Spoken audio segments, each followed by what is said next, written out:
नमस्कार दोस्तों, मैं हूं आपका दोस्त आपका होस्ट आर के और आप देख रहे हैं आर के ट्रेडिंग। तारीख है दोस्तों 9 अक्टूबर 2023। सबसे पहले माफी मांगूंगा कि कल मैं 8 अक्टूबर 2023 संडे को आपके सवाल मेरे जवाब का वीडियो नहीं दे पाया। जो लोगों ने सवाल भेजा था, एक्चुअली कुछ पर्सनल काम में फंस जाता हूं तो नहीं दे पाता हूं, इसलिए माफी चाहूंगा। फैमिली का थोड़ा काम हो जाता है, घर का इधर उधर बहुत सारी चीज, तो फंस जाता हूँ। तो आज मैं लेकर आया हूँ लाइव मार्केट अभी चल रहा है, यहाँ पर मैं आंसर करने की कोशिश करूंगा कि कल जो जितने भी लोगों ने सवाल भेजे थे, 2 या 3 लोग थे, उनके सारे सवालों का जवाब मैं दे देता हूं। याद रखें, कोई भी पर्सनल बाइंग और सेलिंग की सलाह यहाँ पे बिल्कुल भी नहीं है। अगर आप ट्रेड करते हैं तो अपने फाइनेंशियल एडवाइजर से सलाह मशवरा जरूर कर लें। तो मैं एक एक करके सारे सवालों का जवाब देने की कोशिश करूंगा। तो देखते हैं यहाँ पे 237वां एपिसोड जो आपके सवाल में जवाब का था, उसमें सबसे पहला सवाल देखिए, सवाल अच्छा है। संजय मिश्रा जी ने सहरसा बिहार से लिखा है। तो सबसे पहले चलते हैं उनके सवाल की तरफ, और उनका सवाल यहाँ पर है क्या क्या।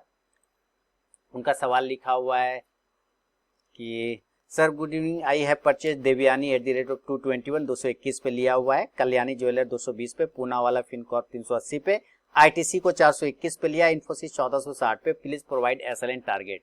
तो देखिए, जो स्टॉक्स रिलेटेड क्वेश्चन है उस पर पर्सनल बाइंग और सेलिंग की सलाह नहीं होती है, ये याद रखें हमेशा आप। तो यहाँ पर मैं इनके सारे स्टॉक्स को एक एक करके देख लेता हूँ भाई, कौन कौन सा स्टॉक इन्होंने कहाँ लिया।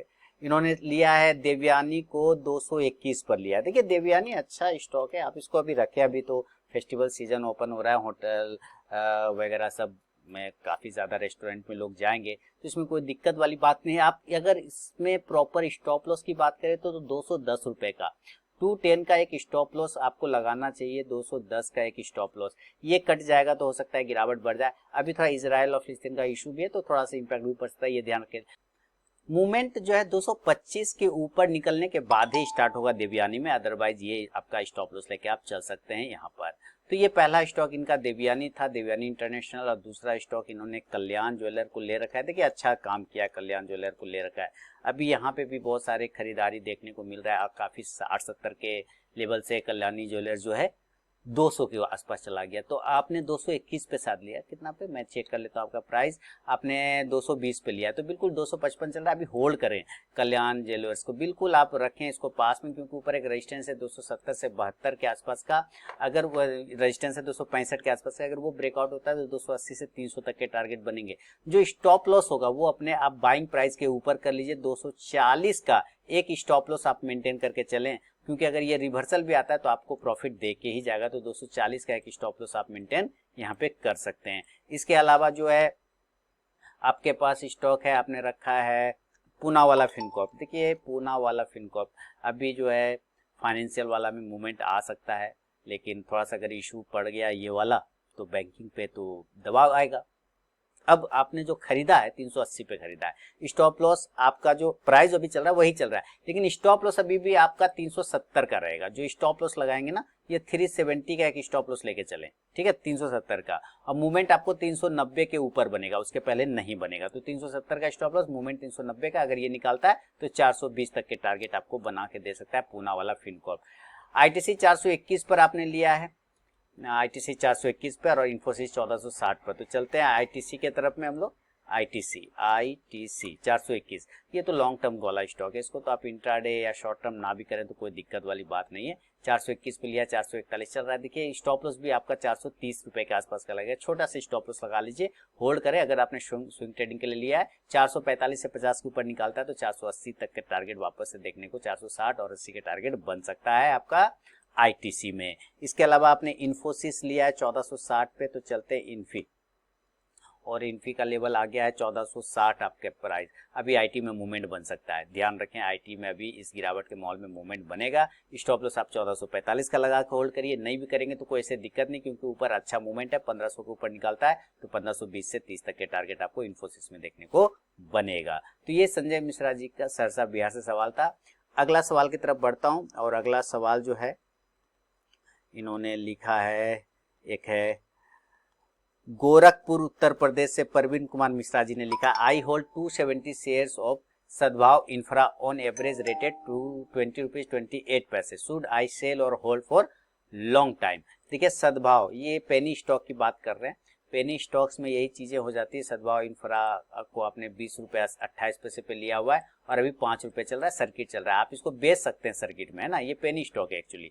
तो इसमें अभी जो है ना आप कुछ नहीं कर सकते, आप इसमें कुछ कर ही नहीं पाएंगे, क्योंकि देखिए ऑलरेडी स्टॉक 5 रुपये पे आ गया है, स्टॉक ऑलरेडी 5 रुपये। अब तो इससे ज्यादा जीरो होगा तो आप समझिए कि इस स्टॉक में आपने पैसा ही नहीं लगाया, आप उसको अभी भूल जाइए। मैं एक बार बता, देखिए पेनी स्टॉक में क्या होता है, लोग यही सोचते हैं कि भाई जो है मतलब छोटा में खरीदूंगा इतना बड़ा हो जाए। देखिए सारे पेनी स्टॉक ऐसे नहीं हो पाते हैं ना, बहुत प्रॉब्लम होता है। तो आपने अच्छा है कि क्वांटिटी उतना आपने नहीं रखा है, 270 ही क्वांटिटी रखा है, लेकिन 20 रुपए के भाव से रखा है तो महंगा रखा।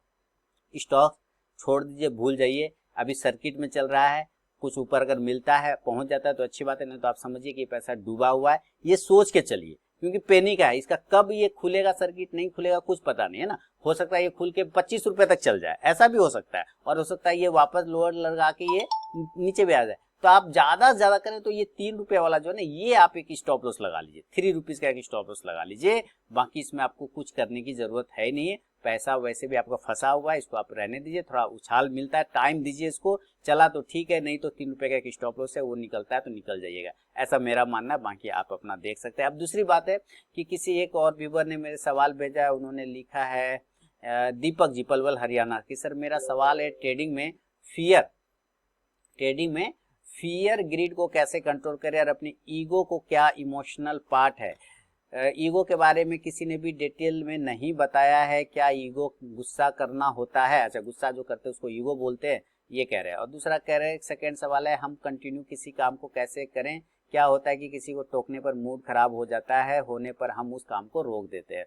देखिए एक्चुअली कई बार ईगो पर वीडियो बना चुका हूँ। ईगो जो होता है ना, एक्चुअली हमारे पास जो ईगो आता है ना वो घर से होता है, हम लोग फैमिली से अपने चीजों को एडॉप्ट करते हैं। सबसे पहला हमारा टीचर क्या होता है, हमें क्या सिखाया पढ़ाया जाता है, हमारा सबसे पहला गुरु हमारा माँ बाप होता है। तो माँ बाप का जो बिहेव होता है और जो माँ बाप से हम लोगों में ट्रांसफर होता है ना, वो पहले रिफ्लेक्ट होता है, वो पहले हमें असर करता है। तो ईगो जो होता है ना, कुछ लोग कहते हैं नहीं मुझे ईगो नहीं, दुनिया में किसी भी इंसान से पूछेंगे ना तो लगभग उसमें 90% आदमी बोलेगा ना ना मैं ईगो नहीं पालता हूँ, मैं तो बहुत ही कूल बंदा हूँ, बहुत ही एकदम ओपन माइंडेड हूँ और मुझे गुस्सा तो आता ही नहीं है। एक्चुअली वो झूठ बोल रहा है, अपने आप को बेवकूफ बना रहा है और साथ में आपको भी बना रहा है। गुस्सा सबको आता है भाई, मुझे भी आता है, ऐसा नहीं है कि नहीं आता है, लेकिन कब करना है और कहां पर कितना करना है ये आपको पता होना चाहिए। गुस्सा देखिए, एक बार गुस्सा आता है, लोग जो भी हाथ में मिलता है उसी को फेंक के मार देता है, लेकिन उतना क्षण में उतना देर में क्या लॉस हो सकता है, किसी का हाथ पांव टूट सकता है, गर्दन कट सकता है, आपको जेल हो सकता है, बस उस क्षणिक में, है ना। तो वो चीजें आपको कंट्रोल करना होता है। और ईगो क्या होता है ना, अपने हट पे बना रहना, अपने जिद पे बना रहना, किसी भी सही चीज को स्वीकार नहीं करके सिर्फ ये ही बोलना कि मैं ही सही हूं।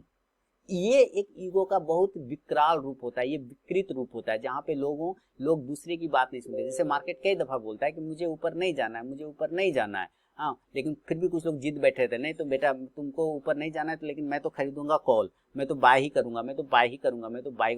कुछ लोग कहते हैं, मार्केट कहता है मैं नीचे जाऊंगा, नीचे जाऊंगा, अच्छा तुम नीचे जाओगे, मैं तो तुमको से ऊपर बाय ही करूंगा, बाय ही करूंगा। मतलब वो बैठा रहता है, उसको नीचे जाना है लेकिन लोग बाय करते रहते हैं, उसको ऊपर जाना है लोग सेल करते रहते हैं, अपने ईगो पे बैठे रहते कि नहीं मैं कैसे गलत हो सकता हूँ भाई, मैं कैसे गलत हो सकता हूँ, है ना। ये चीजें, किसी चीज पर आप बिल्कुल अड़े रहते हैं। देखिए अपने सपनों को पूरा करने के लिए अड़ा रहना, खड़ा रहना, वो पॉजिटिव चीज है। आप लगन से लगे हैं, मुसीबत आती है, आप जेल जाते हैं, वो एक अलग बात है, लेकिन गलत चीज पर अड़े रहते हैं तो वो आता है ईगो। साथ ही आप फैमिली में भी देख लेना कि एक दूसरे को सॉरी और थैंक यू लोग नहीं बोलते। अच्छा काम कोई करता है उसको पीठ भी नहीं थपथपाता है, थैंक यू भी नहीं बोलता है, लोग कहता है अरे इसका तो ड्यूटी था, इसने कौन सा बड़ा काम किया, इसको तो यही काम है। तो लेकिन नहीं, आपको वहां पे सॉरी और थैंक यू बोलने की आदत डालना है। वो डालते हैं ना तो आप मार्केट को भी सॉरी और थैंक यू बोलते हैं। लेकिन हम लोग सोशल सोसाइटी में क्या करते हैं अपने सामाजिक जीवन में, अरे ते मेरे को एक थाप मारा, मैं तेरे को 2 मारूंगा, ते पहचानता है मैं कोई है, ते जानता है मैं कौन हूँ, जानता है। इस टाइप की बात को हम लोग अक्सर अपने समाज में दोहराते रहते हैं, अपने आसपास दोहराते रहते हैं। तो वही चीज आके फिर मार्केट में कहते हैं, मार्केट को बोलते हैं पता है तुमको हम कौन है, पता है तुमको हम कौन है। अरे मार्केट तो सबका बाप है भैया, आप उसको इस तरह से ट्रीट नहीं कर सकते। तो ये चीजें आपको छोड़ना पड़ता है, अगर ये नहीं छोड़ेंगे तो आप हमेशा फंसे रहेंगे। दूसरी बात है, किसी को टोकने पर आप काम का मूड खराब होता है तो आप ध्यान क्यों देते हैं। आप ध्यान दे रहे हैं, इसका मतलब आप अपने काम पर फोकस नहीं करके आसपास क्या चल रहा है आप वहां ध्यान दे रहे हैं। और ये गलत बात है। और ये गलत बात जब आप करते हैं कि अब दूसरा क्या बोल रहा है, तीसरा क्या, लोगों का काम है कहना भाई, वो तो कहेगा, नहीं कहेगा तो फिर उसका काम कैसे चलेगा कैसे? तो आपको सुनना पड़ेगा, आपको इग्नोर करके चलना पड़ता है। कि बहुत सारे लोग कहते हैं ना, गाने भी तो बने उसी तरह से कि कुछ लोगों का काम है, लोग तो कुछ तो लोग कहेंगे, लोगों का काम है कहना। देखिए राजेश खन्ना साहब ने इतने साल पहले बना दिया है गाना आप फिल्म में, और अभी भी हम लोग उसको फॉलो नहीं कर रहे। बिल्कुल सही है, लोगों का काम है कहना, उसका काम है भैया। 4 लोग हमेशा आपको मिलेंगे बोलने वाले, उसको बोल के करेंगे, लेकिन वो 4 लोग आपको खाना नहीं देगा ना। तो आप सोचिए क्यों फिर उसमें दिमाग लगाना, क्यों उसके प्रति हमको सोचना। बस हमें अपनी चीजों पे बने रहना है, अपने बिलीफ के साथ में, ठीक है ना। तो ये सब धीरे धीरे प्रैक्टिस के साथ हो जाता है सर, बाकी तो चीजें चलती रहती है, ठीक है। तो उम्मीद है ये आपको कुछ हेल्प करेगा। ये चीजें थिंकिंग बदलिए, लोगों पे ध्यान मत दीजिए, छोटी छोटी चीजों को फॉलो करिए और बाकी एंजॉय करिए। तो ये आपके सवाल मेरे जवाब का जो है 237वां एपिसोड का था। हालांकि एक आध सवाल और है, लेकिन वो सवाल इस तरह के मुझे खुद नहीं समझ में आ रहा है। वेदांता का प्राइस उन्होंने लिखा नहीं है, उदय कुमार जी एक हैं, उन्होंने वेदांता का प्राइस नहीं लिखा है और कह रहे हैं कि इसका ऑप्शन में क्या हो सकता है, ये बताइए। ऑप्शन का भाई कोई प्राइस लिखेंगे तभी तो मैं बता पाऊंगा सर, नहीं तो ऐसे कैसे बताऊंगा, है ना। तो चलिए खैर, और वेदांता लॉन्ग टर्म के लिए अच्छा है, वेदांता का शेयर लॉन्ग टर्म के लिए अच्छा है उदय जी। एक काला बुर्गी का कर्नाटका से इन्होंने लिखा है, तो लॉन्ग टर्म के लिए अच्छा है, आप उसको होल्ड करें, डीप पे बाय करें, क्योंकि 6 शेयर में जब वो 6 कंपनी में डीलिस्ट होगा, डीमर्ज होगा, तो हर एक कंपनी का उतना उतना शेयर आपको मिलेगा, तो वो एक अच्छा है लॉन्ग टर्म के लिए, ठीक है। चलिए अब मिलूंगा नेक्स्ट वीडियो में, तब तक के लिए बहुत बहुत धन्यवाद।